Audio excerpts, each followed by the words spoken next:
Good morning. You can get to your seats. We're about to get started in a couple of minutes. Good morning, everybody.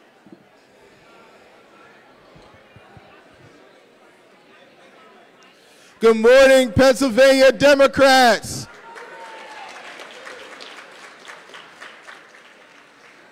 And everybody else. We are so glad to have you this morning. We're going to have an exciting breakfast this morning. For those who don't know, I'm Senator Sharif Street, Chair of the Pennsylvania Democratic Party. Well, welcome to Chicago. Welcome to the 2024 Democratic National Convention, where we're going to make history, where we nominate and then in November elect Kamala Harris, the President of the United States of America. This is an exciting day. Look, we're going to hear from lots of speakers, but I just want you to understand, one, thank you for coming out.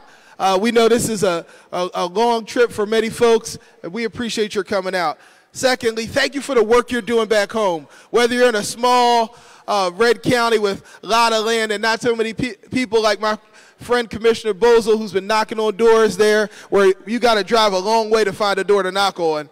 Or whether you're in an urban area where you're trying to get out the vote, and folks maybe decline to vote for Democrats, but we know we need to vote big. Or whether you're in the suburban areas where the suburbs are on fire for Democrats, and we appreciate all the work that you're doing. For each and every one of you, you know your communities, and we appreciate what you're doing, and we need you to keep doing it. It is no secret that we are the keystone of the Blue Wall. And as goes Pennsylvania, so will go America. Now, we're going to hear from a lot of speakers today, and we're going to be flexible about bringing them in and out because people are running from room to room. But remember this, Democrats, no matter where we're from or no matter who they're speaking, we have some basic values we care about. We know that no matter who you are, who you love, how you identify, or how long, whether your family's been here forever because you're indigenous or they just got here because you're an immigrant, your basic rights need to be protected. We understand some basic things, and if you're sick, you should see a doctor, and whether you have the money to pay for a doctor or not, that in the greatest country in all the world, you should be able to see a doctor. We're the party that wants to make it easier on regular folks who work a decent job to make a decent wage, and that's why we're the party of organized labor, and we are proud of it, and we thank our partners in organized labor. And we are the party that wants to make sure you're safe in your homes and your places of work. We don't believe that children should have to climb under a desk or hide. We don't believe that folks should have to run from gunfire. We're the party of keeping communities safe. And Governor Walz and Vice President Harris, when they're president and vice president of the United States, are going to make sure that happens. And we're the party of making sure that a woman's rights are protected, including her health care rights. And we're going to protect and fight for a woman's right to choose. And so with no further ado, it is my pleasure to also greet you and offer a welcome, a woman who has been fighting for the rights of people, no matter who they are, for a very long time. This is her second tour of duty as vice chair of the Pennsylvania Democratic Party. She served as a councilwoman, she's a philanthropist, and she is one of our sponsors, none other than my friend, my colleague, and our vice chair, the Honorable Peggy Grove.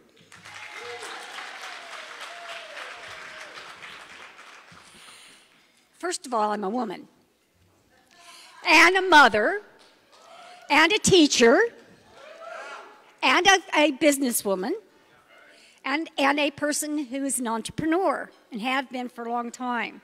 I also live in a black neighborhood across a beautiful man-made lake, and I am proud to be a Pennsylvanian.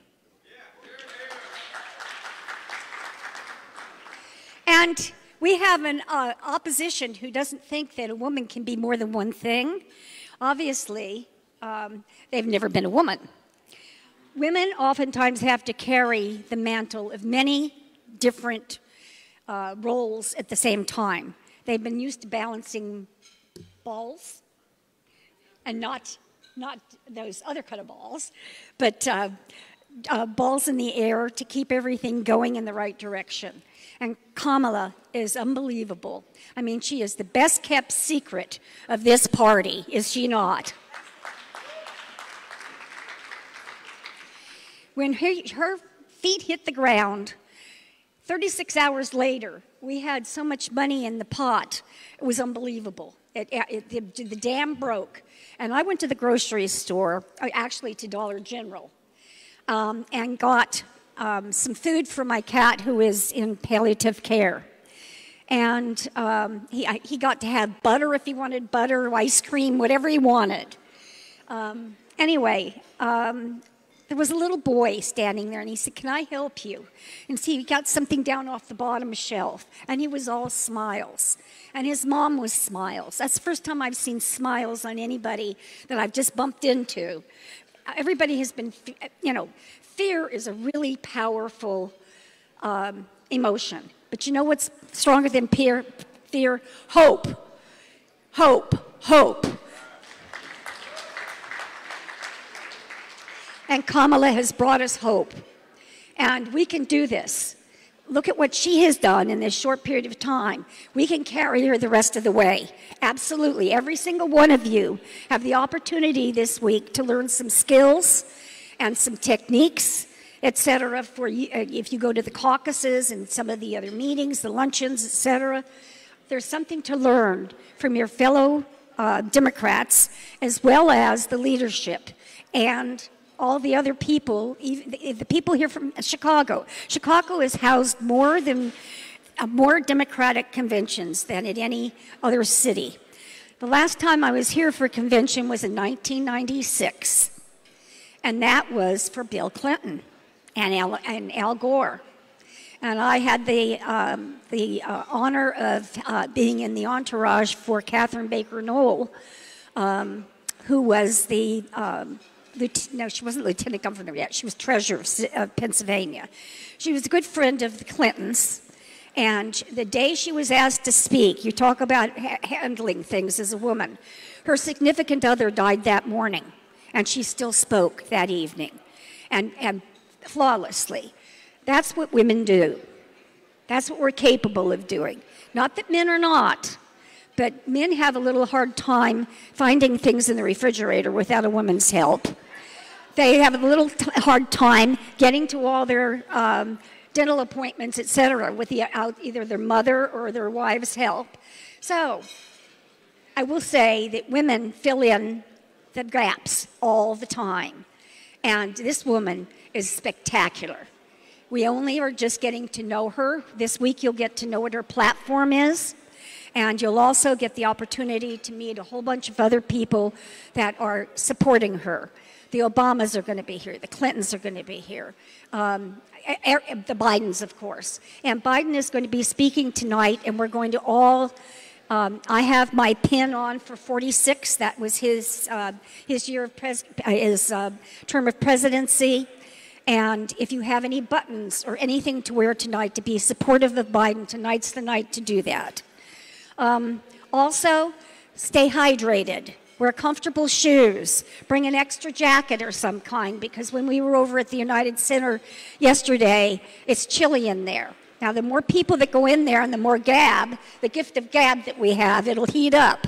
But wear something that you can add to or subtract from.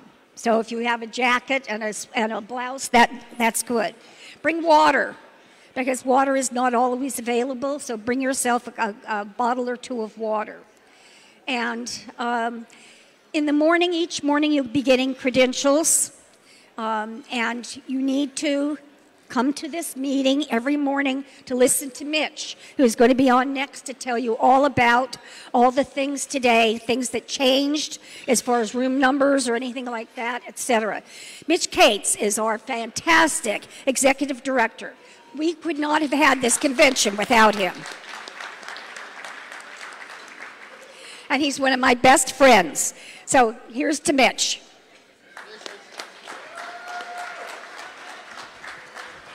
So we're going to hear from Mitch in a moment, but I think we're going to yield because we've got a couple of folks who I know folks want to hear from.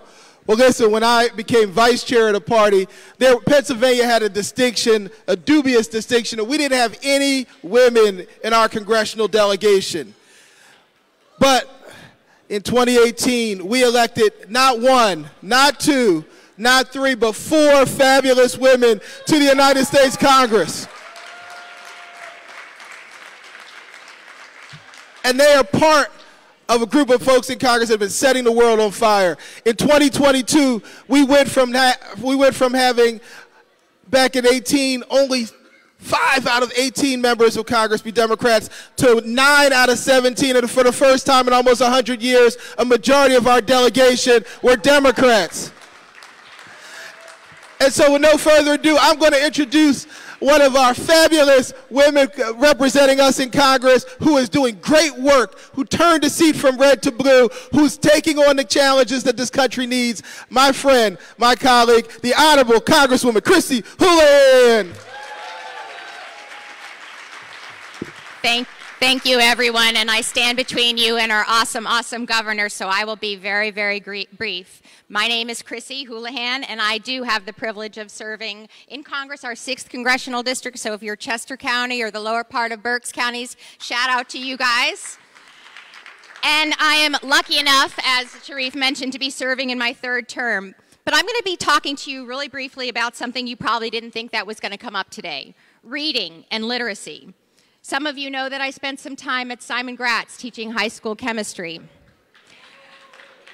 Some of you probably don't know, though, that I spent a lot of time helping in early childhood literacy, making sure that our kids, like the kids going to Gratz, had the opportunity to read well enough to be those chemists and to be part of our community and part of our economy.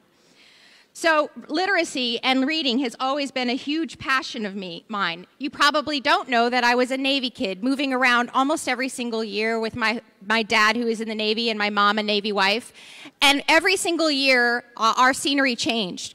But one year, we moved to Okinawa, Japan. And in Okinawa, Japan, the television got accidentally lost in the move. You can probably imagine that the television actually didn't get lost in the move, but my parents decided it was important that we read instead. Trust me, I'm going somewhere with this. So that's when my love with literacy and with stories hit me. And I'm going to tell you a couple of stories that really hit me at that point in time. One of them was the Phantom Toll Booth, something that I feel like is a really seminal part of my childhood. But another one, and this is why it matters to you here, is the Choose Your Adventure story.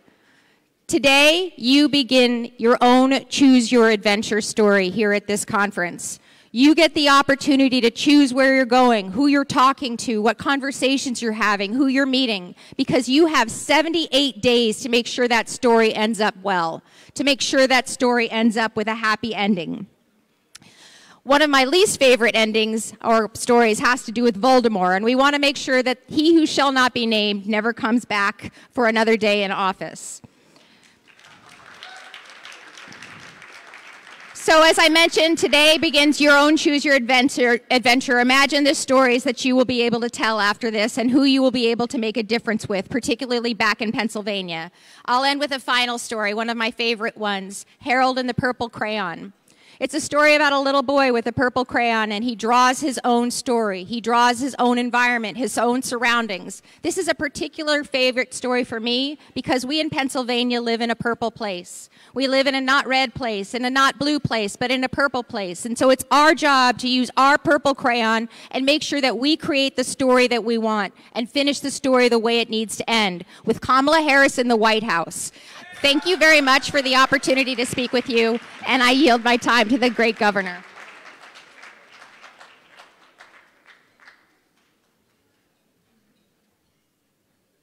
Hey, folks, I'm so excited to introduce our next speaker. He's a guy I got a chance to work with on a regular basis in my day job as a state senator.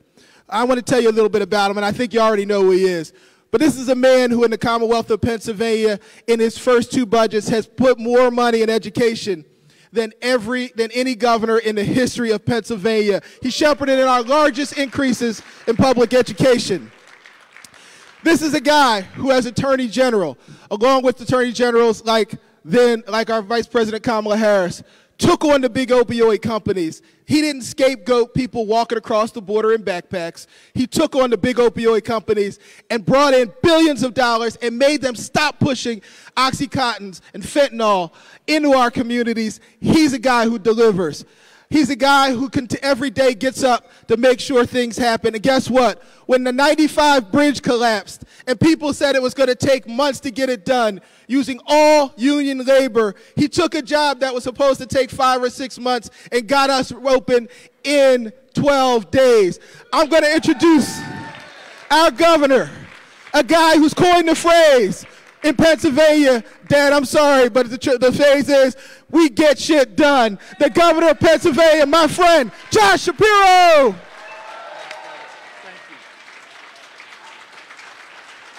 you. Good morning. All right.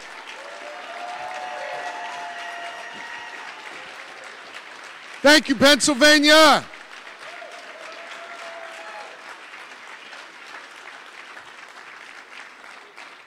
It is so good to be home with all of you.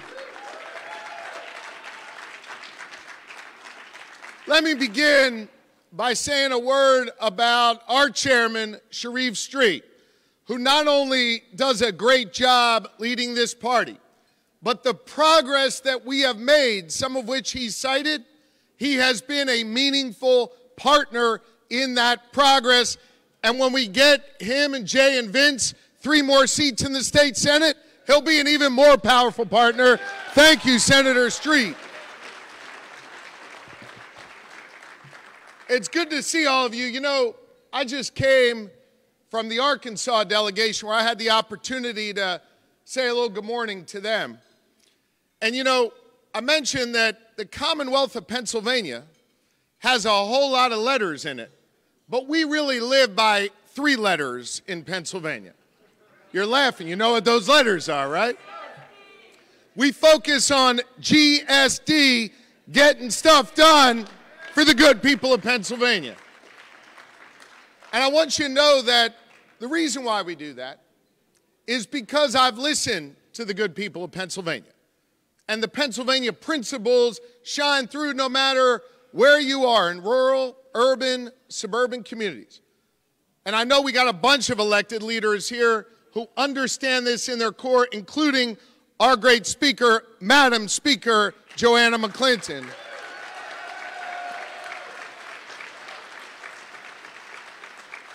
Madam Speaker knows this, our mayors out there know this, Congresswoman Houlihan knows this. 4 basic Pennsylvania principles. Number 1, no matter where you go, people want great schools for their kids and grandkids. And thanks to what we've done in Harrisburg, we are investing more in public education than at any time in our Commonwealth's history, because every child of God deserves a fair shot. You go around this Commonwealth and you talk to moms and dads, they worry about their kids' safety. That's why we are investing not just in police, but in lifting up communities, because when that child walks to and from school, they deserve to be doing that free of gun violence. Great schools, safe communities, 2 Pennsylvania principles. Here's another one. Great job opportunities, including in communities that have been hollowed out and left behind. And hear me on this. Whether you go to that great school and you want to be a lawyer or a laborer, we need to treat both pathways to opportunity with respect, and we do that in Pennsylvania. And that 4th Pennsylvania principle is something we've had a unique relationship with for 2.5 centuries. And that is, we understand our role in protecting our fundamental rights and our fundamental freedoms. That's the cause of our work. And that is what we are making progress on in Pennsylvania. And that GSD model, well, that's the way Kamala Harris and Tim Walz have lived in their public service careers. These are 2 middle-class kids who grew up with dreams to serve others. One in rural community, one in Oakland out in California, yet they have come together around those basic principles, giving every kid a shot, making sure our communities are safe, lifting up communities that have been left behind, and protecting our fundamental freedoms. That has been the cause of their work. Now, I've known both of them a long time. I consider both of them friends. And let me tell you something, Madam President, she is battle-tested and ready to go. Now, if you can't tell just how skilled and determined and prepared she is, well, take a look at how Donald Trump has been acting when he has to talk about her. This guy, I mean, you couldn't have a clearer contrast in this race. He is scared of Kamala Harris. He is scared of powerful people. And you know what he's really scared of? Powerful women. That's who Donald Trump is scared of. And you could not have a clearer contrast in this race. While Kamala Harris and Tim Walz have been out fighting for you every day, being, as she says all the time, for the people, you couldn't have a clearer contrast with Donald Trump. Think about it. And by the way, this isn't theoretical. We gave him the keys to the White House before. I know there's a few people, not in this room, but a few people out there who still have a little brain fog. They don't remember what it was like. So let me sum it up for you, what it was like when Donald Trump was president. We had more chaos, less jobs, and a whole lot less freedom on Donald Trump's watch. Think about it. Millions of women in this country had their freedoms ripped away from them when Donald Trump was president. Our daughter, Sophia, who is 22 years old, was born into a country where she had more rights the day she was born than the way she lives right now. That is unacceptable to me. I know it's unacceptable to you. And in 80 days, we're going to show it's unacceptable to the American people.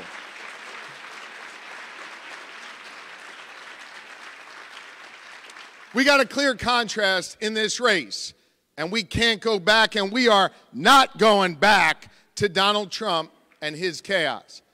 But I will tell you, notwithstanding the challenges that he poses, and notwithstanding the very real challenges that I know our fellow Pennsylvanians are facing every single day, people all across this country who deserve a better shot, who deserve more opportunity, who deserve more freedom. Notwithstanding all those challenges, I'm more hopeful and optimistic than ever before. And you should be too. You should be too. I want to tell you why I'm hopeful and optimistic. Because we, Pennsylvanians, we have a unique responsibility in this election. And I've seen what happens when it's all on the line, and you all have to bear the burden of responsibility in an election. You all show up, and when you show up, we win these races. I want you to think about it. I want you to think about it. Since 2016, every single time Donald Trump or one of his offspring have been on the ballot, whether it's for school board, for Senate, for governor, every single time they've been on the ballot, they have lost. And so I know that these races are close. And I know that can make some people feel down. But remember, when we all put our shoulder to the wheel, when we go back to our communities and remind them what is at stake and talk to them about our Pennsylvania principles, folks show up. And when they show up, we win. And that is one of the reasons why I am hopeful.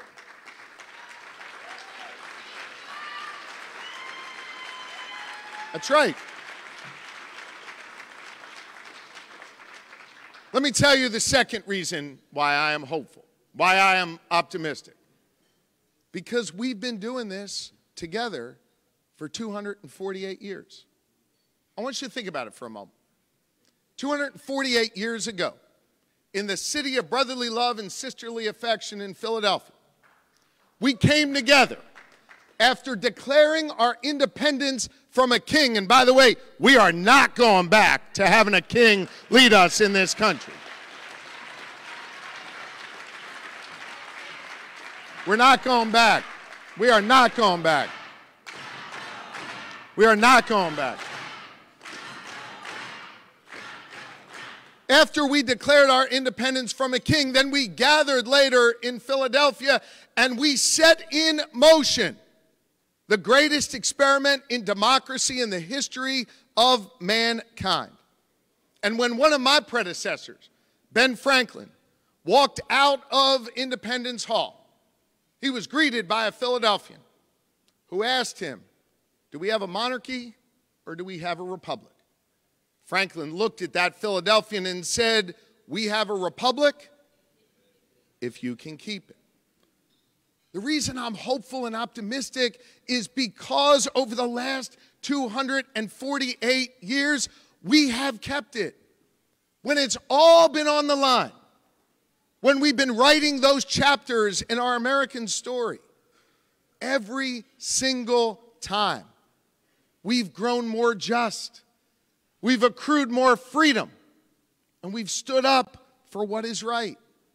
Sometimes those battles took shape on a battlefield overseas, and sometimes those battles took shape at a lunch counter where folks weren't being served, but we said it is time to recognize our fellow Americans. But in every single chapter over those last 248 years coming out of Independence Hall, we have done the hard work necessary to move our Commonwealth and our country forward.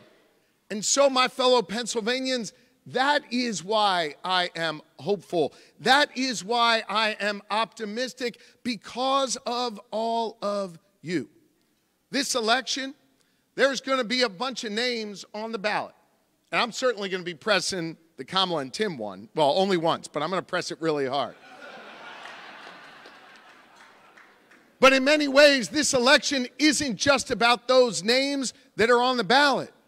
This election is about all of you and the unique responsibility we have as Pennsylvanians 2.5 centuries later to continue to do this hard work, to continue to motivate, to continue to organize, to knock on doors, and to organize on our For You pages. This is a moment that is calling us to stand up, to rise up, to demand more.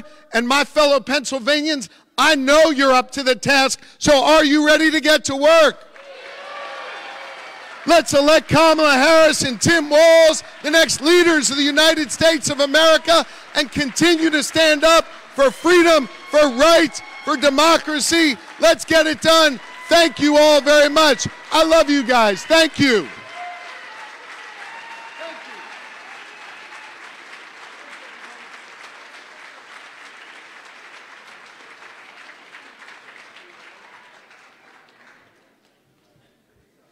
How about that?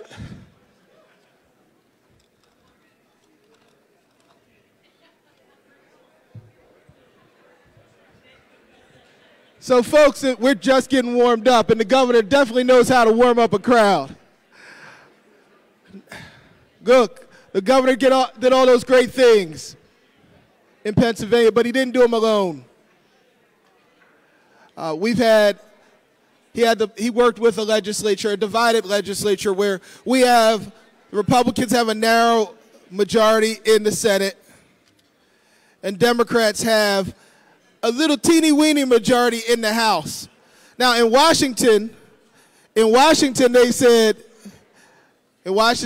they've had, with only 4 or 5 votes, they couldn't get very much done with the majority. Well, with a 1-vote majority, with no room to spare, our Speaker, the first woman to be Speaker of the Pennsylvania House, has moved. Not 1 bill, not 2 bills. She moved 344 bills out of the Pennsylvania House of Representatives. She moved bills to keep us safe. And she passed gun control bills. She moved bills to fund our schools. She's moved bills for violence protection money. She's moved bills to fund health care. She's moved bills to take care of the people of Pennsylvania. And she did it with no margin of error, with no help from Republicans in many cases. I'll tell you, if folks in Washington in the U.S. Congress don't know how to govern with a small majority, I will tell you something. They need no further than to look to the Speaker of the Pennsylvania House of Representatives, who with a one-vote majority and no room for error has been one of the most effective speakers in the history of Pennsylvania. So she's not just the first woman, but she's probably one of the best speakers we've ever had, and I'm so proud to call her a friend, the Honorable Speaker of the Pennsylvania House of Representatives, Madam Speaker Joanna McClinton.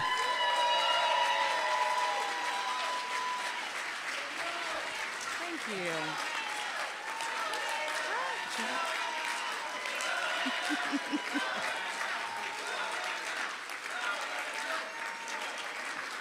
Good morning. I heard the Pennsylvania delegation's in the house. Is the Pennsylvania delegation in the house? It is such an honor to start the day and to start the Democratic National Convention with each of you. Give yourselves a hand. We are so grateful for safe travels and to be here on purpose with a purpose. We are here for the next few days to start the catalyst for change every single one of our communities across the Commonwealth is in need of. When we think about the fact that we are now just 3 days away from seeing on that great stage our next president, Kamala D. Harris. I am thrilled, I'm excited, I'm grateful. So many have said to me, you know, what's it like to be speaker? How did you become speaker? Well, where are the state representatives from the Pennsylvania House? Could you please stand? Because they're the ones that made me speaker. Let's give it up for Anthony Bellman, Jid O'Mara, Regina Young, Danilo Burgos, Johanny Cepeda Freitas, Morgan Cephas, soon to be Andre Carroll, Melissa Serrato, Gina Hackett Curry, Dan Frankel, Jason Dawkins, Arvin Vinkett, Jess Benham, Abigail Salisbury. Oh, that one-seat majority's in the house.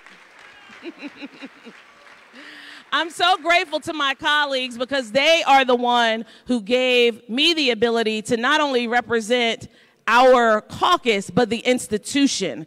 We don't get anywhere on our own, and we don't get anywhere by ourselves. So I am giving a big salute to each and every one of my colleagues. This week is so exciting because it also gives us the opportunity to reflect on what we have accomplished in Harrisburg thus far. The chairman of our state party alluded to it. Our great governor, Josh Shapiro, alluded to it. But when you think about the fact that you want to be in charge for so long and you finally get the ability to drive the car, Councilman Jones, they finally give you the license down at PennDOT. The question is, what will you do while you have the mic? What will you do while you have the mic? What are you going to say, and how are you going to make a difference? And how will you let people know it does matter that Democrats have a majority in the Pennsylvania House of Representatives? It does matter. Well, the truth of the matter is, with a one-seat majority and now up to 10 special elections in just a few short weeks here, it has not been without challenges. But I am grateful to the fortitude and the determination of each of my colleagues that every time we get on 76, every time we come from east or west, that we come there with the people at the forefront of our agenda. We come there making sure that my neighbors in Cobbs Creek get everything they need just as well as those all the way in Erie. We come there to make sure that the status quo is no longer acceptable. We've been a caucus that upholds labor every single day for our friends in labor. We work very hard.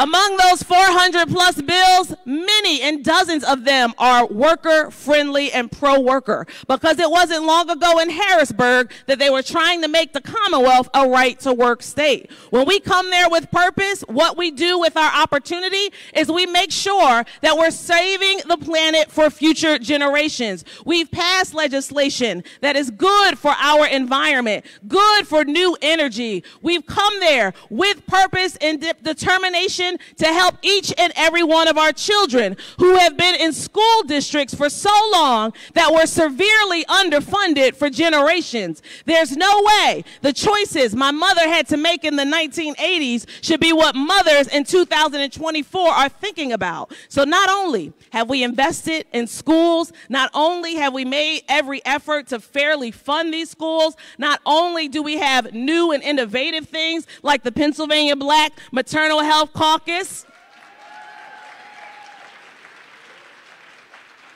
not only do we have the largest Latino delegation ever in history,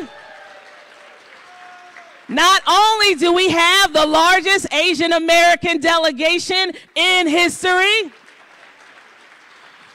we burst at the seams with pride and joy as we pass bills that get to the governor's desk so that they change lives here in Pennsylvania.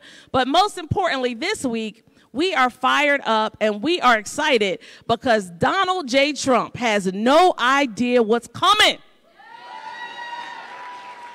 He's not ready for the knockout Pennsylvania has for him. I said he's not ready for the knockout Pennsylvania has for him. I'm not one that purports any violence, but I do know that with our actions, we mobilize, we move, and as our next president says, when we fight and vote, we will win.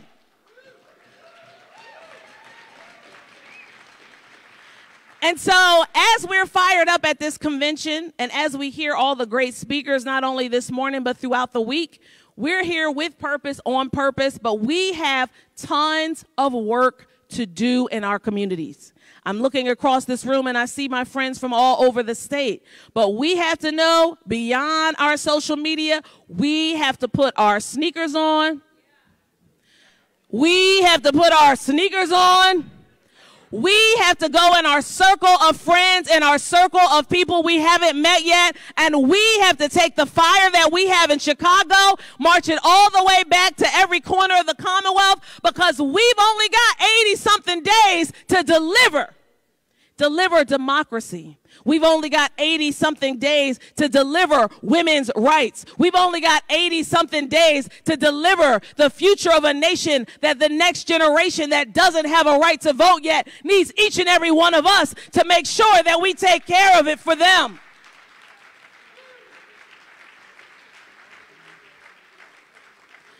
And the exciting thing is that we've got the people here with a mind to work. When you think about what it takes to win, it's not going viral on social media.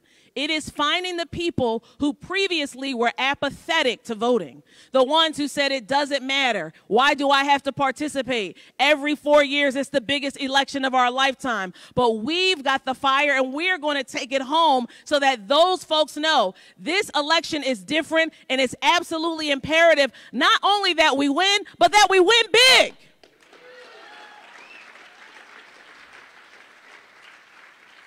If it was 40,000 in 2020, I think we need to make it 240,000 in 2024. And we can do it in our communities.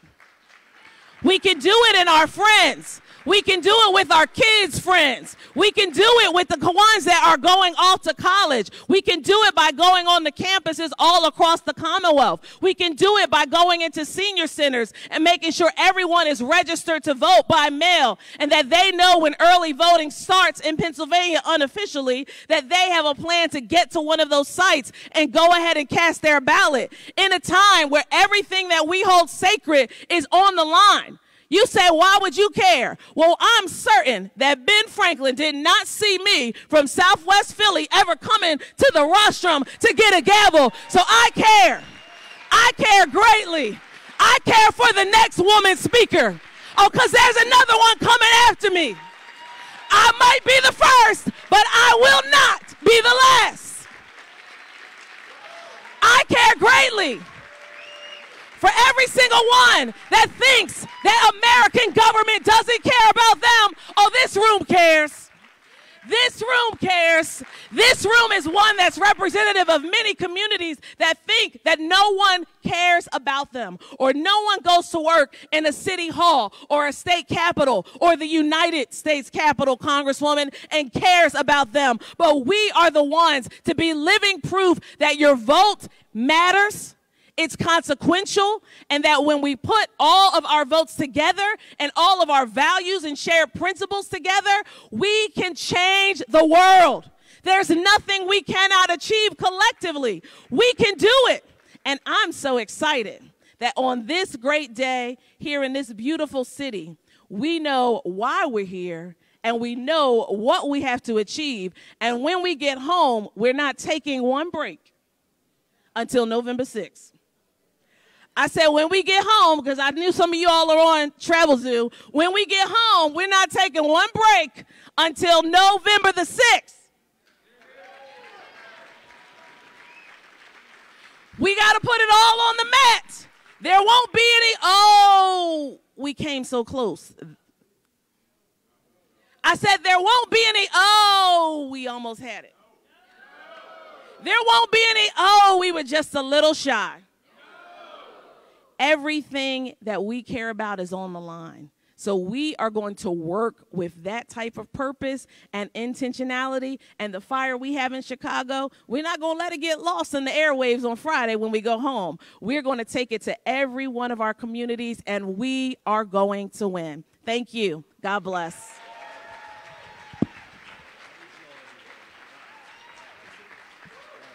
So we got some. So it's a special day, so we got to do something right here. I'm not a great singer, but let's do this. All right, everybody. Everybody, we got a special birthday here, girl here with us. Came to join us on her birthday. So we're all going to sing happy birthday. How about that real quick? You ready? Happy birthday to you. Happy birthday to you. Happy birthday, dear Joanna. Happy birthday to you. All right. Even on our birthday, our speaker is making sure that she's serving the people of Pennsylvania and the people of a country.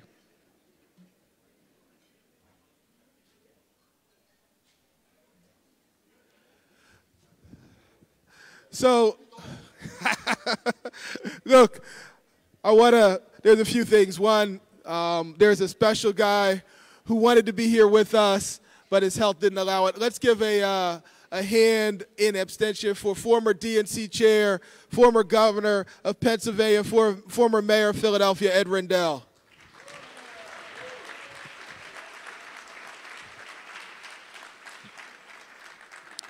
Governor Rendell, my first convention was coming around chasing down Governor Rendell for credentials, trying to get on the floor, running around with another guy who I do want to acknowledge who's in the room as a point of personal privilege. I'm happy that this time he'll be my guest because I was his guest for so many years.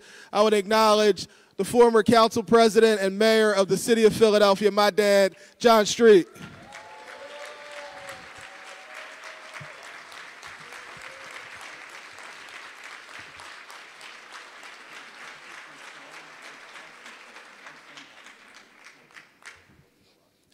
All right, and Chelsea, I know it's your birthday too. Happy birthday.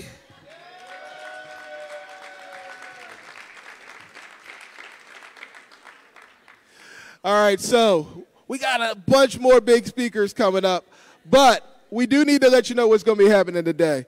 So to give you a little bit of a rundown of what we have planned for today, and so we're going to bring up Mitch Cates, our executive director, to talk about what's going on today.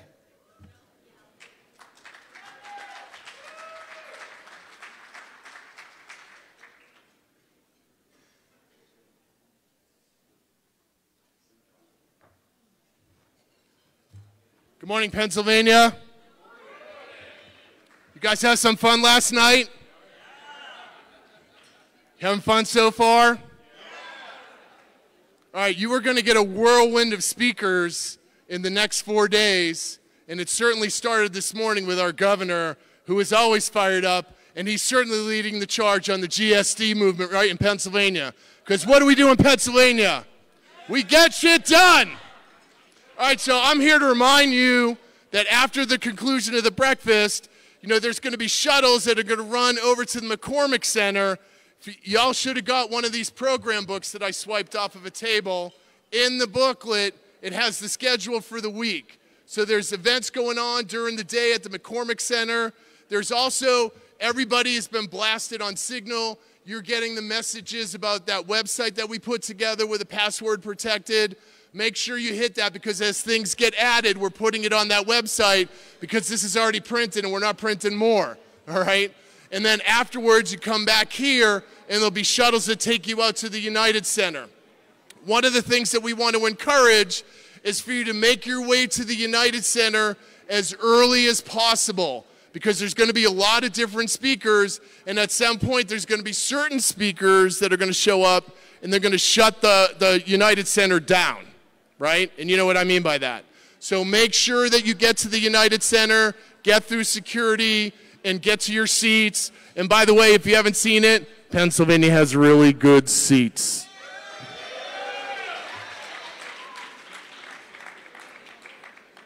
All right, ladies and gentlemen, looks like we might have a special guest speaker that's about to join us. Am I right? There's commotion out there. The anticipation is killing me. I see people leaning in their seats. Is he there? Is he there? God, you can hear a pin drop in here. I'm not dancing. Keep rolling? All right, I'm stalling. This is me stalling.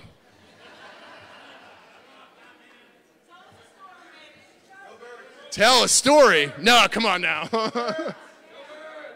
Birds. Birds. Some people are yelling birds. Where's the Pittsburgh people in the house?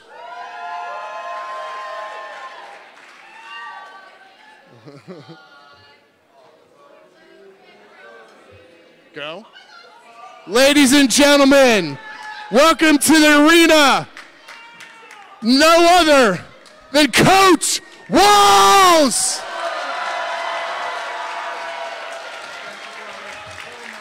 So, folks, all right, let's give a hand for a guy who really needs no introduction.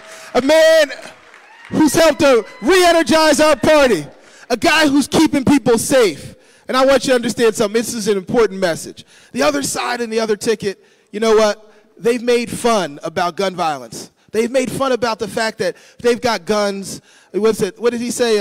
J.D. Vance talked about his Meemaw leaving guns left everywhere around.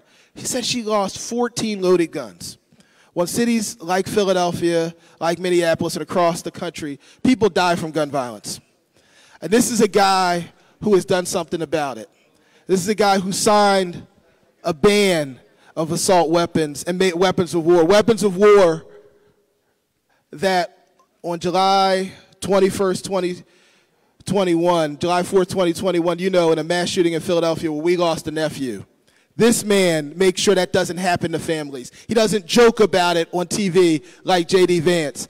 This is a man who protects people, who works with people. He understands how it is to connect with regular folks, whether you're in the inner city or whether you're in the rural areas. He's a guy who I'm proud and excited. He's going to make us all safer. He's going to make us all better. When we do our part and knock on doors and bring them out, I'm proud to present to some and introduce to others the next Vice President of the United States, Governor Tim Walz. Wow, wow, wow. Good morning. Chairman, thank you. Thank you for your work. Governor Shapiro, to you around here still, what can we say? A dear friend of mine, I have to tell you, just came from the Wisconsin breakfast, and the blue wall is solid, people. The blue wall is solid. And to each of you, it's solid because of the reason you came here. I was mentioning, and thank you all for this, I got my first opportunity yesterday to spend a little time in Western Pennsylvania. So, you know how the people, they build up to things, and then you get there and you're kind of like, I don't know if it'll be. That's not true about the Sheets, I'll tell you that. It's good. It's or the Pittsburgher I ate, I still got it. So. Oh, Wawa's. Look. Here's my thing. Quick Trip in the Midwest. It's Quick Trip, so you know, they're the Wawa people. Hey, what's true about this is that whether you're in Western Pennsylvania or on Saturday, I was in Omaha, Nebraska, where they're turning out in big numbers, or across this country, thousands of people standing in 109-degree heat in Las Vegas to come to a rally. You know why they're coming? The same reason the delegates in this room give all their time and give their energy and give their resources. It's because you love this country. It's that simple. It's because you love the country. And you know that politics is a means to an end.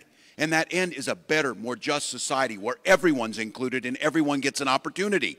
And you hear me keep saying this idea about hope being the most powerful word in the universe. It is, but it's not a damn plan.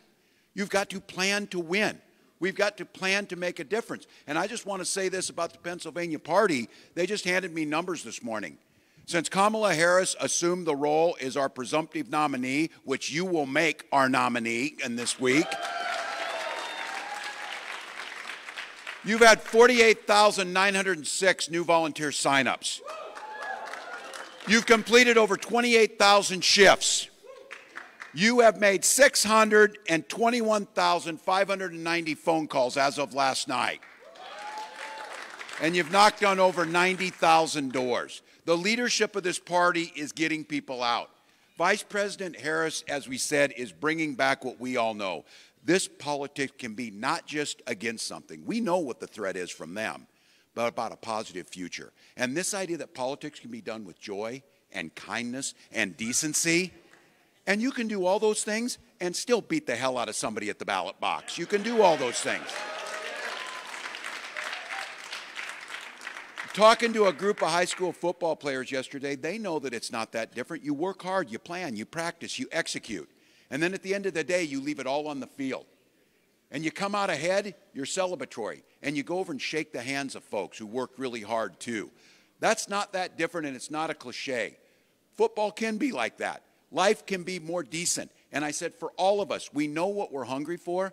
We're hungry for a chance to be in the middle class. We're hungry for a chance to do an honest day's work for an honest day pay. We think that if you work your life, you should be able to retire with a decent pension and health care. Those are, and the other side wanting to say that those are radical ideas, they're not radical ideas. No more than it's not radical to feed kids breakfast and lunch when they come to school. Those are good things to do.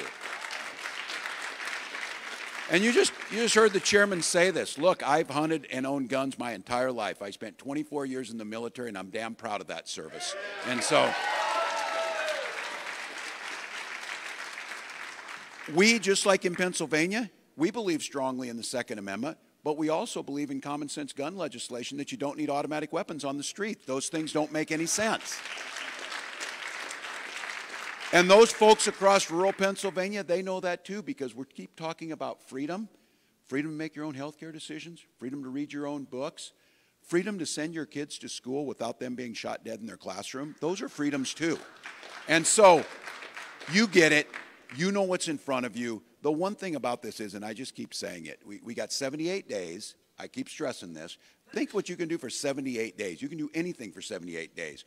We'll sleep when we're dead when this is done, but not now. Not now. Because no one in this room wants to wake up on that next day and have anything except looking at your children, waking up to that sunny November morning and being able to smile and say, my God, we elected a woman president of the United States of America. So thank you for your dedication. Enjoy this week. We get an opportunity tonight to say a thank you to the best president of my lifetime that I've been able to witness, to someone who's delivered time and time again. Someone who made the selfless act of handing that torch to an incredible leader. And when you see Kamala Harris out on the stump, you see her connecting, you see her getting down on a knee and talking to kids. You see her petting that dog in the fire hall. I keep telling you all this. All the things you see her doing, picture the other side trying to do these things. Showing a little kindness, showing a little decency, talking to a child, lifting up someone, comforting someone who comes to a rally and say they just lost their parents, whatever it might be. Those are the basic human parts of this, and I'm telling you what, it is connecting across this country. It is connecting with people's decency. And for all of you, we get this thing done. Imagine you can watch a damn football game with your relatives again without getting into some stupid debate about politics, some stupid division. And you can go out and talk to your neighbor without having a fight over something that is not meant to unify us. It's not meant to make this country better. It's meant for one thing, to enrich one guy on the other side of the aisle who doesn't give a damn about your family. So Pennsylvania, let's get this thing done. I am grateful. Thank you for welcoming me. Appreciate it.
There's still big things to come.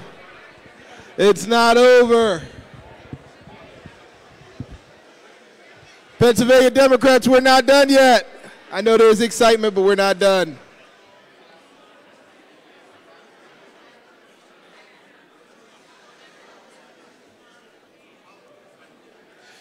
So next we're going to hear from a friend of mine who's been working with the governor to get stuff done.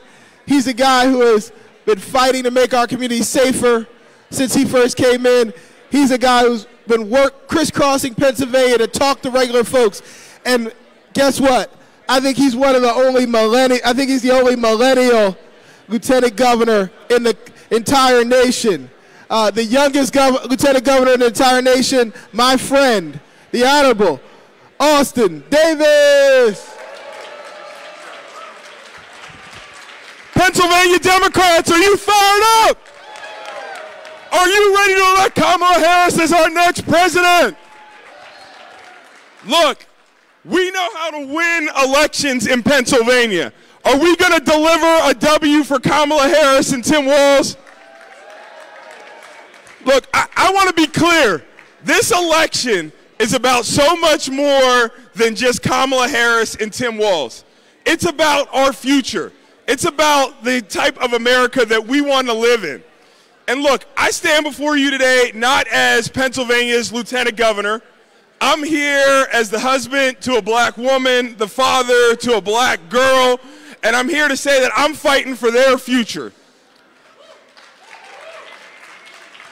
I want my daughter to grow up in a world where she can see herself as the President of the United States.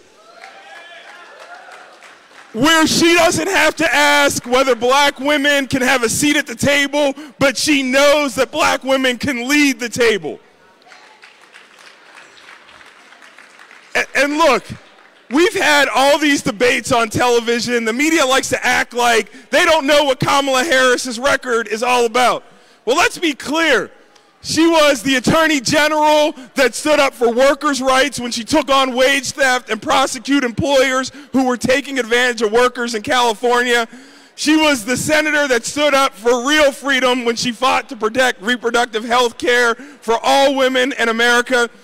And she was the vice president that took on the epidemic of gun violence by leading the White House Office of Gun Violence Prevention. Every step of the way, Kamala Harris has proven she will stand up and she will fight for everyday Americans and everyday American workers. Look, the media likes to think we have amnesia, like we didn't go through 4 years of a Donald Trump presidency. We know what he left us. He left us with a raging pandemic. He left us with an economy that was in shambles, where small businesses were shuttered. He left us with record high crime rates and gun violence in our community. And his parting gift to all of us was an insurrection on January 6th where he tried to overthrow our government. And let's not forget, he appointed the Supreme Court that overturned Roe v. Wade. We know what this guy will do if he's reelected as our president. So we need to stand up for real freedom here in America. We need to make sure that workers have the right to organize and join a union. We need to make sure that women have the reproductive freedom to make their own decisions. And we need to make sure that everyone has the ability to live in a community free from gun violence. I believe Kamala Harris is the candidate to deliver for all of us. She's the candidate that I trust with my daughter's future. So we got 78 days left. 78 days to organize and mobilize and turn out the vote. So I want you all to enjoy this convention, enjoy the history we are going to make this week, but then go back to Pennsylvania ready to work, ready to turn out voters and ready to win this election. And I'm here to tell you, Josh Shapiro and I will be out there every single day in your communities, making sure we deliver a win for Kamala Harris. Let's work, everybody.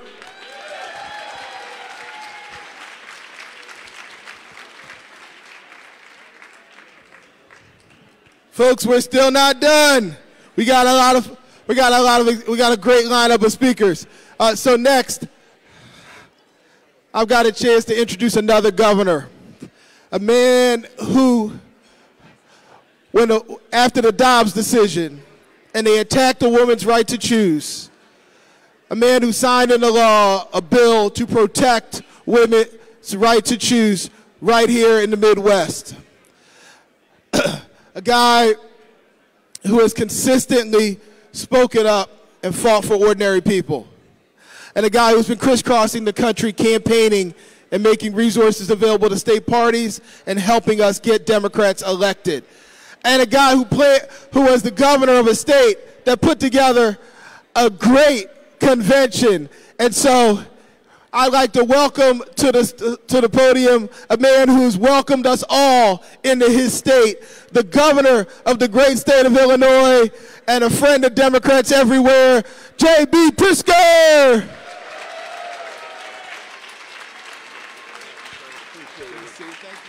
Crushing it.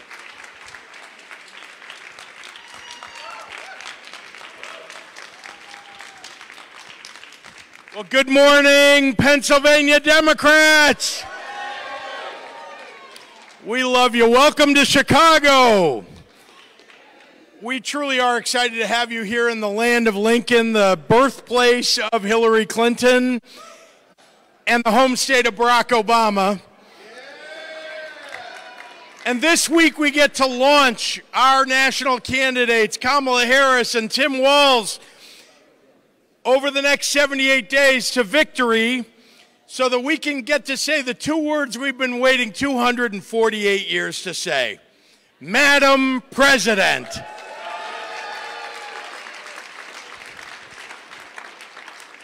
And I do want to say that, like a pairing of a great Illinois craft beer with a phenomenal, tasty Chicago hot dog, Kamala chose my friend Governor Tim Walz to be her running mate. So we all get to say Kamala and the coach. You with me? Kamala and the coach. So are you all ready for a great week? Are you ready to re-elect Senator Bob Casey? Are you ready to send Susan Wild and Matt Cartwright back to Congress? I want to say a big thank you to your chair and State Senators Sharif Street. Thank you for your leadership. And to all the incredible Democrats across the state, including my good friend Governor Josh Shapiro, and your senators, of course, John Fetterman and Bob Casey. All of you really have put Pennsylvania on the map. We are working hard to help you win in Pennsylvania. Now, I'm proud to have you all here for the Democratic National Convention in Illinois. Everyone knows that Illinois is a big blue state. So maybe we have it a little easier as Democrats than you do in Pennsylvania. But, you know, even though everybody thinks of us as a blue state, what you don't know is that over the last 50 years, we've had more Republican governors than we've had Democratic governors, and more years of Republican rule. In fact, when I finish my second term, which I'm in now, I'll be the longest serving Democratic governor of Illinois in history. So when I came into office in 2019, the Republicans, frankly, had screwed things up pretty badly. And we had to turn it around. And in just a few years, we have. Illinois Democrats raised the minimum wage to a living wage. We eliminated grocery taxes. We canceled medical debt. We lowered small business taxes. We reduced the cost of prescription drugs. We raised teacher pay. And we amended our Constitution to protect workers' rights. We expanded voting rights, and we expanded LGBTQ rights, and we enshrined reproductive rights into law so we protect women all across the country when they come to Illinois.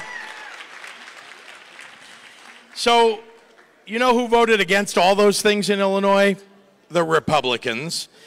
It's almost as if they don't want working families to succeed. In fact, they seem focused on other things, like, well, explaining away Donald Trump's 34 felony fraud convictions, or whitewashing the fact that J.D. Vance said that he hates police and he wants to raise taxes on people who don't have children. Republicans are attacking the environment and voting against education, scientific advancement, new jobs, especially in rural areas. It's truly embarrassing for Republicans.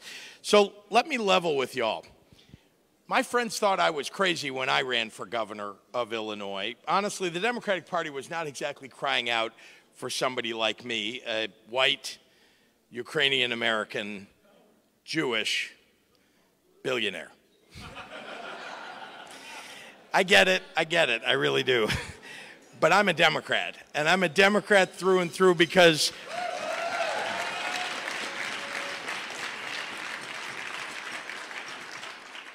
when my family arrived here in this country from Ukraine, relatives of ours had already been killed by the Russians.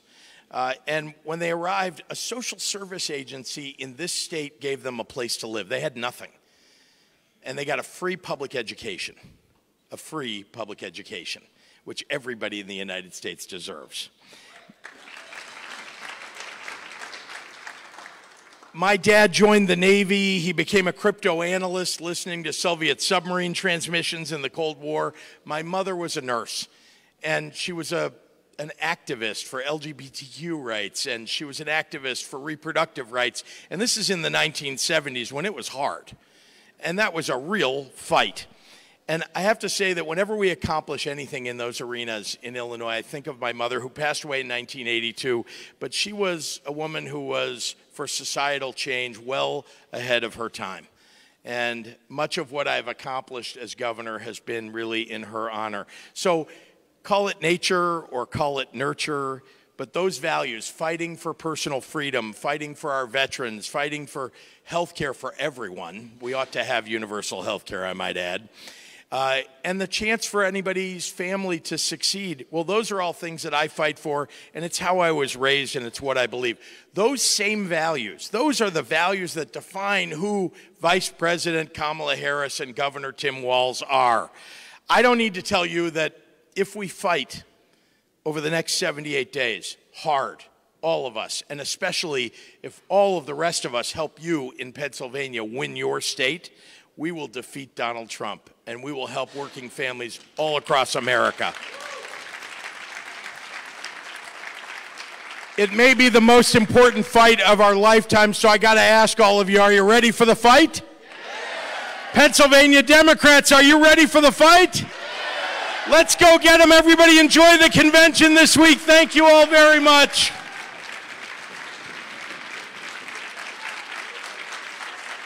I'll take all my paperwork. Thank you, Governor. Thank you. Good job. I told you, and folks, we're not done yet. We're not done yet. Listen, Governor Pritzker, thank you so much for hosting us, and thank you for those great remarks. Listen, we're going to make history when Democrats across this nation rise up to elect Kamala Harris, the first woman to be president of the United States of America. Now, folks have been talking about how there are some states like in Pennsylvania where we've got a lot of Democrats and we got some people that aren't Democrats and that we've got a lot of work to do. There are some folks who don't understand how it is to govern in a country where we've got so much divided government, where everybody's not just a Democrat and not just a Republican. But we know in Pennsylvania, we have to be able to reach out to everybody. We've got to be able to reach out to independents. We've got to be able to reach out to moderate Republicans, and we've got to fire up Democrats. And there are folks who question whether a woman can lead in that situation. Well, our next speaker is a woman who has done that. She has led in a state that is probably as critical to protecting the blue wall as ours. She's proven that a woman can win in a battleground state. She's proven that a woman can govern in a battleground state. She's the chief executive of the great state of Michigan, Governor Gretchen Whitmer.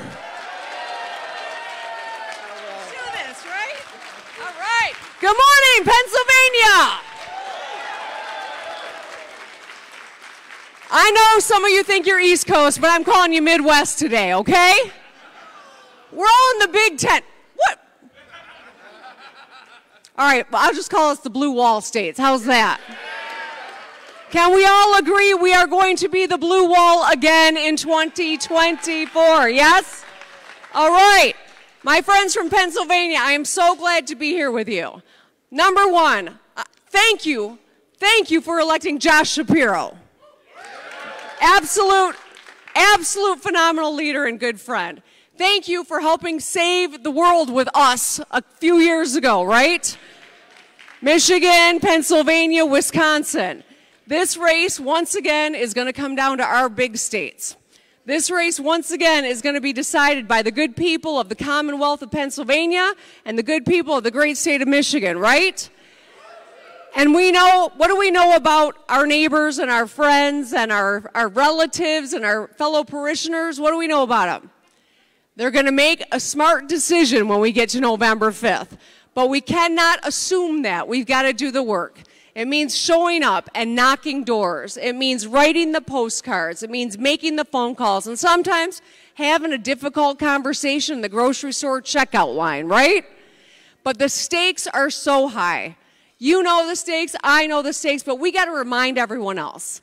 We know the world is exhausted from the ugly rhetoric. We know that people are scared because of how we've been pit against one another for so many years. We also know that there are good, hardworking Pennsylvanians who want their government to be as good, if not better, than they are, and work as hard, if not harder, than they do. And that's what we need to show people that we are all about. a vision, an opportunity economy, as Kamala Harris is laid out for us, where every person can be on a path to prosperity, where you are respected and protected under the law, and you can make your own damn decisions about your body, among other things, in the country of the free. Are you ready? We got 4 days of great programming, of wonderful Democrats coming together, showing the world that we are energized, we are unified, and we are to be taken seriously because we're the ones that have a plan to make people's lives better. We are lucky to have someone like Kamala Harris at the top of our ticket with Tim Walz. They are going to be a dynamic duo, and they're going to deliver for Pennsylvanians and Michiganders alike. But we got to deliver for them. We've got just over 75 days before this election. We've got just over 75 days to do the hard work that needs to be done. We know in Western Pennsylvania there is work to be done. We know in Eastern Pennsylvania there is turnout work to be done. We are up to this task. Josh and I and Tony have been talking about a blue wall strategy, the three of us together in all three of our states. Turning out the voters, getting people pumped up, educating people, and at the end, celebrating a victory that means every one of us matters in this country, that we don't have elitists and dictators in Washington, D.C., but true public servants. So Pennsylvania, are you ready? Are we going to do the work? And then are we going to celebrate on November 6th and say, Madam President, for the first time in the history of this country, yes? All right, let's go. Thank you.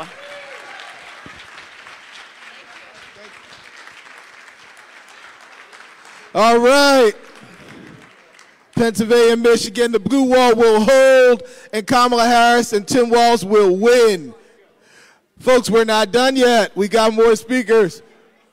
Look, I've got the pleasure to introduce the next speaker, who's a guy who understands about educating kids. He was a former fourth grade teacher. Listen, he's here in his personal capacity. We're not getting his job, but I'll tell you what, I will tell you something. One of the most fundamental things we can do as a government is make sure that children have the right to learn. Education has been the pathway out of poverty. When you look at folks like my dad, and his parents, my grandmother only had a fourth grade education. My grandfather only had an 8th grade education. His being able to be the first in our family to go to college, the first to become a lawyer, is so important. It's because we have programs that provide access. This gentleman has worked to provide access as a school teacher. He's worked at the state level, and I think he's given the president some advice about how to give access to education for folks. Miguel Cardona, come on up and tell us your story. Thank you very much. All right, good morning. Hey, it's Monday morning, but let's act like it's Friday night. Good morning. I am honored to be here. Give it up for Governor Whitmer, who's on her way out. Make sure she can hear you. Shout out to Chairman Street as well for all the work putting this together. And let me just say, I love Pennsylvania. I have a good friend in Pennsylvania. Anyone know a guy named Pedro Rivera? Yeah, Pedro.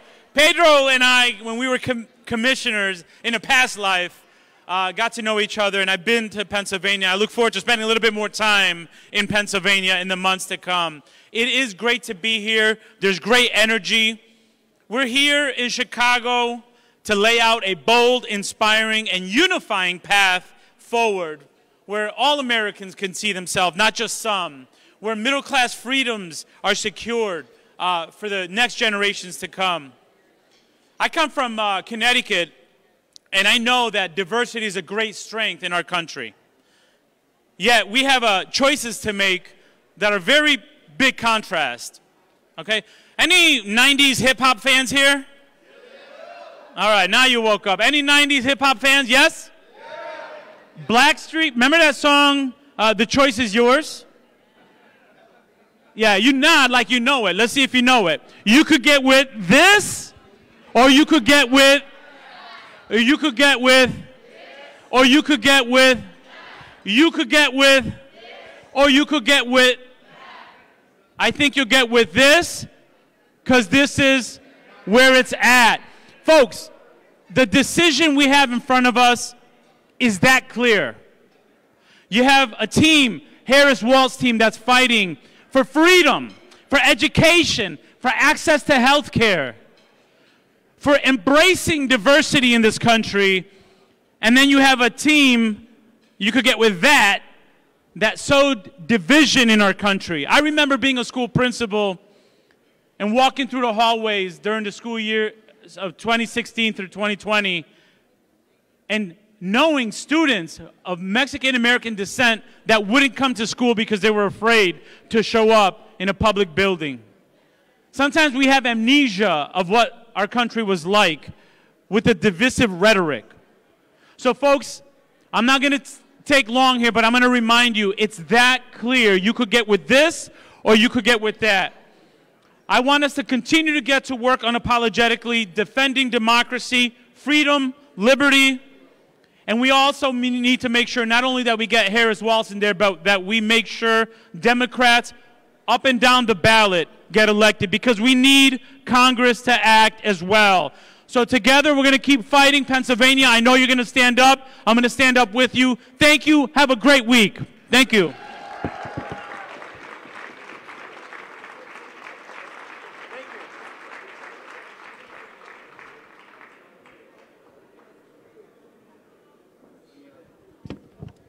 All right, folks, we've had a great lineup of speakers.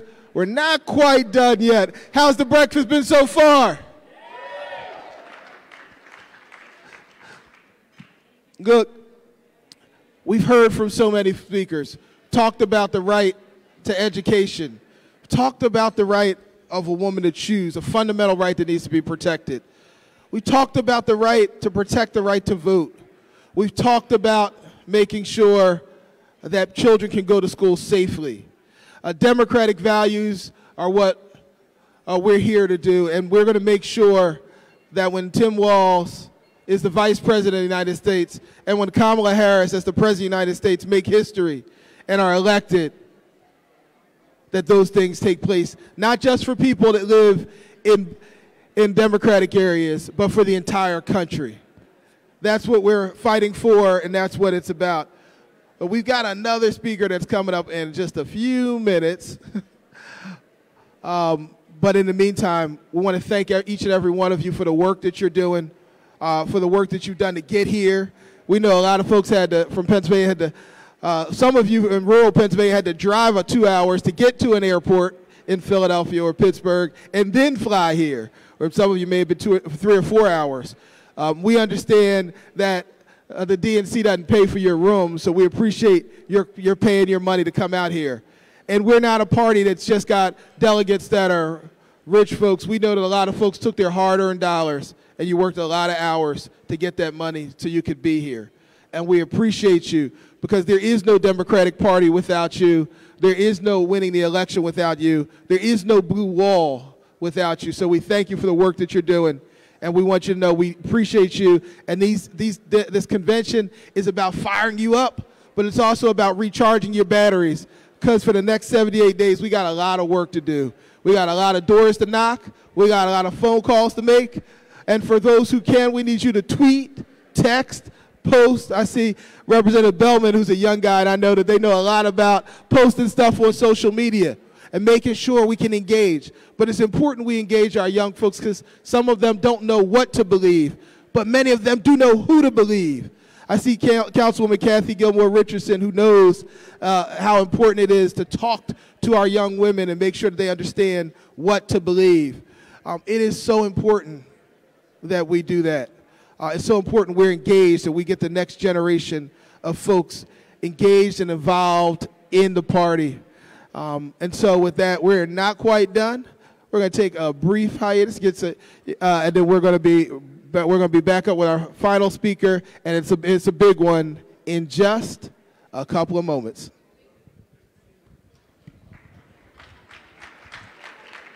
Do we have an announcement? You want me to bring you up?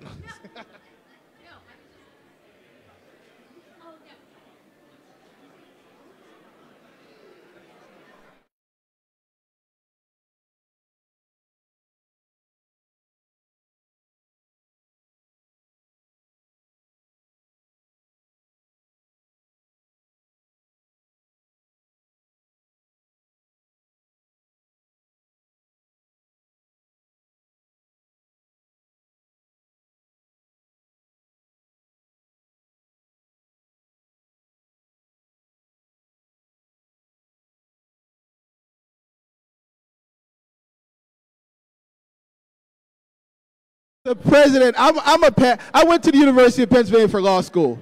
And I was the president of the Penn Law Democrats. We got a president of the Penn Democrats here who's going to speak. Kevin Greenberg was with the Penn Democrats with me years ago. That's how we got engaged and involved. Kevin, she's the current president of the Penn Democrats. And so just like we were involved in the Penn Democrats, and now we're here as delegates helping to put this convention together, that's going to be you. So we want to hear, everybody wants to know what the young people are thinking. We want to hear from you. Oh my goodness. Okay, I was not prepared for this. Here, can you see me? Okay, hi, I'm Ellie. I'm the president of the Penn Democrats. I'm a rising junior at Penn. Can you hear me? I am a delegate here at the convention, and I'm so excited to be here to represent the young people of Pennsylvania. We're super excited about the amazing Harris-Walz ticket and excited to get out the vote on college campuses across the Commonwealth of Pennsylvania and across the country. And we're going to work really, really hard to get it done in November. And just so inspired by everyone here and all the issues that we care about, you guys care about, and Harris-Walz care about. So thank you all so much. And we're just excited to do the work and get out the vote with the young people. So thank you. All right, folks, and the Democratic Party, we've heard from the president of the Penn Democrats. Now we're going to hear from another Democratic leader, a man who has been taking this message about uniting Democrats across the nation, a guy who has given Donald Trump and J.D. Vance fits as Democrats are out fundraising Republicans, as we're out knocking doors on Republicans, as we are turning states that they thought they had locked up into battleground states and expanding the lead in battleground states like Pennsylvania, a guy who's been a friend to Democrats across the country, and a guy that will lead this party into making sure that Kamala Harris and Tim Walz win in November. My friend and the chairman of the Democratic National Committee, Jamie Harrison. Thank you, brother. Thank you, Mr. Chairman. Pennsylvania, what's going on? First and foremost, let me thank your great chair for all that he is doing in order to make sure that we win the Commonwealth of Pennsylvania this year. Thank you, Sharif.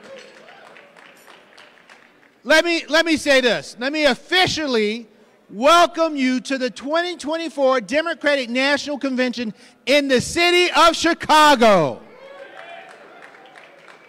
Folks, we are so excited for this convention because we are going to see all of the diversity of our great country will be on the stage over the course of the next 4 days.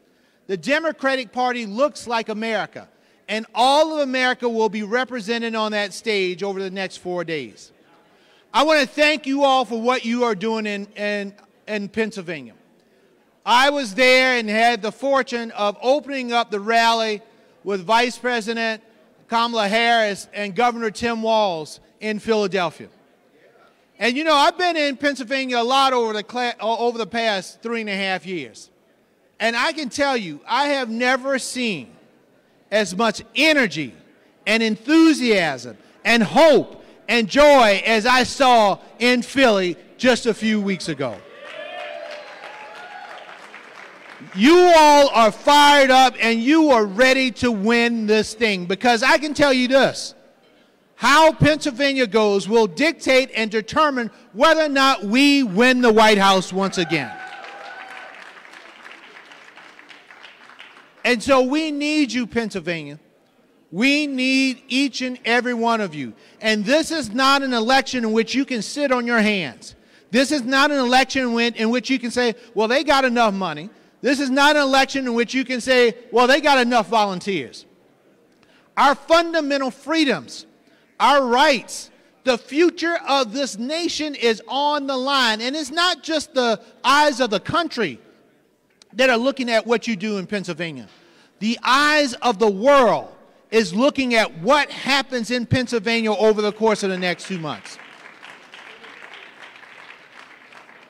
So I hope you all are ready.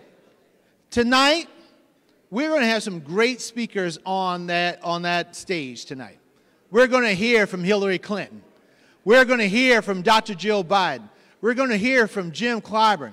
We are going to hear from the most transformational president of my lifetime, Joe Biden. So I hope you will bring your Kleenex. I hope you will get ready, because we're going to blow the roof off of the stadium tonight, because we are going to give Joe Biden his flowers. We are going to celebrate him and thank him for all that he has done for this great nation. I am so, so grateful for each and every one of you. And then over the course of the next 3 days, we're going to hear the story about our MVP, Madam Vice President Kamala Harris, and the coach, Tim Walz. So Pennsylvania, are you ready? Are you ready? Are you ready to fight? Because you know when we fight, we win. Thank you so much, Pennsylvania. Godspeed, and thank you so much for all you do.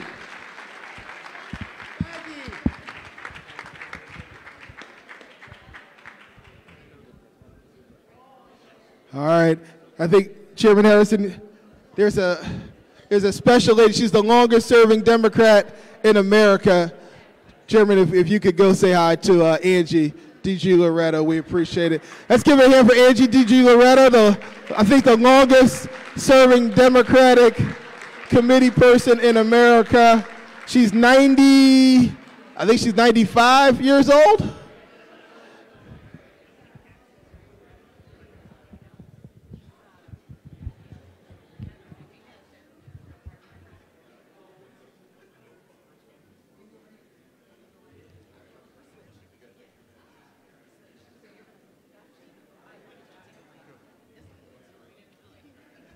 And now a word from our Executive Director, Mitch Cates.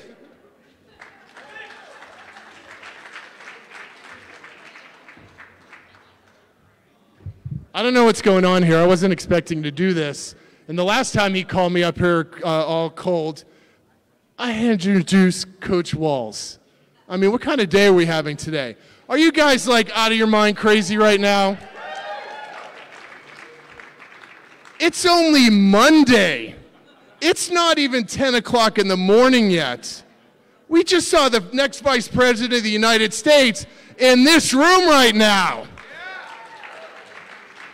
We had that fearless warrior from Michigan and our dear friend, Governor Gretchen Whitmer. Nobody's more fearless than that woman, and she was standing right here this morning.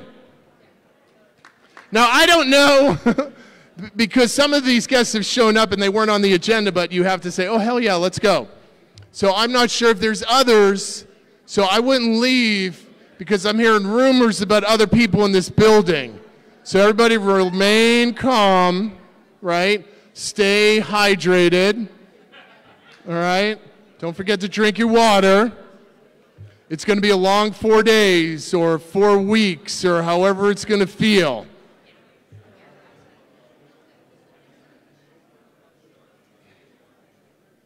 How many other people have only slept 2 hours last night? 2 hours, 2 hours. Sleep is overrated, right? Sleep is overrated. Yes. No sleep till Brooklyn. No.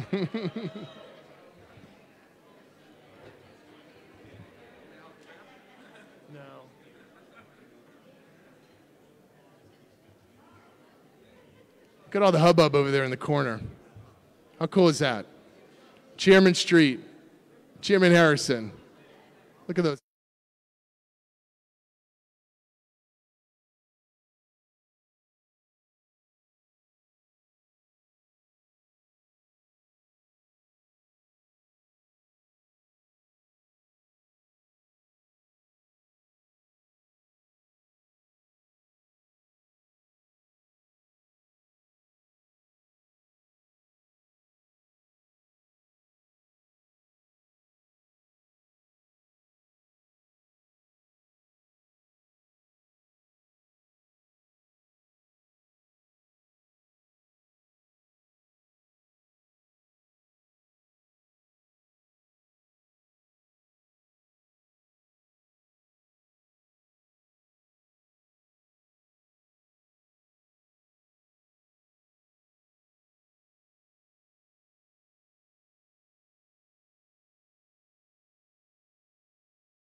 breakfast.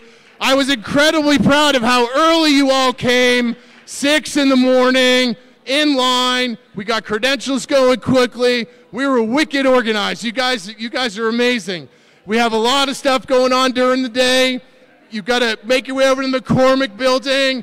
Go check out some of those caucus meetings. There's parties all over the place. And then tonight, we're going to make some noise in front of America, right? Because guess where Pennsylvania is in the convention center? We are front row. So thank you. Have a great day. Enjoy the city of Chicago. Let's go.